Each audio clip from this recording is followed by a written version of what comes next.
Hi, it's Dylan Head, and in this film I'll be talking about the phenomenon known as electroreception.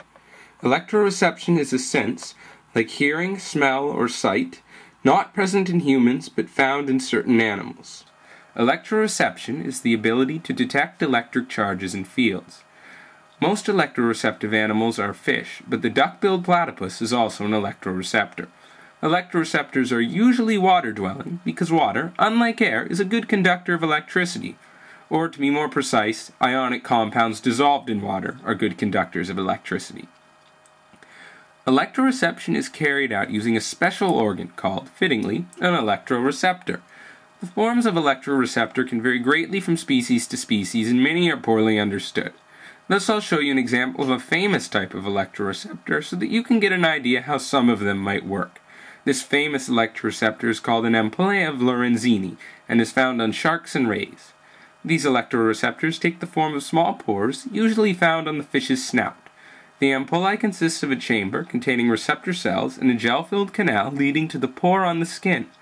The epithelium, or less formally, the walls of this tunnel, are highly resistant to electricity.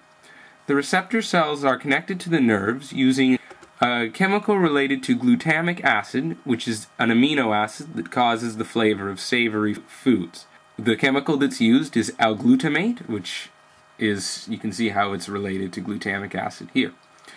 The gel that fills the canal is a type of mucopolysaccharide, a large and complex variety of organic compound. Electric charge flows through this gel from the outside of the receptor and back, and the fish uses the flow of electricity to determine the charge of the surrounding water. Electroreceptive fish come in two varieties. A passive electroreceptive fish merely monitors the changes in the environmental electric field. An active electroreceptive fish generates its own electric field using what is called an electric organ. An electric organ contains a type of cell called an electrocyte. The electrocytes in an electric organ are located at the end of neurons and arranged in large grids.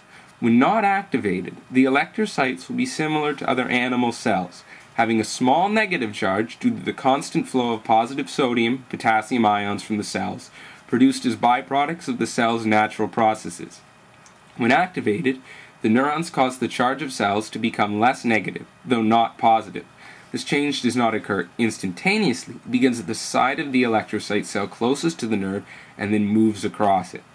This imbalance in charge leads the cell to discharge electricity, a small amount in an individual electrocyte, but a very large amount when all the electrocytes in the electric organ discharge simultaneously.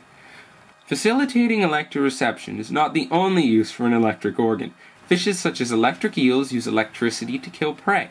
Other fish use both their electric organs and electroreceptors to engage in what is called electrocommunication. The messages sent by these fish range from mating calls to aggressive threats.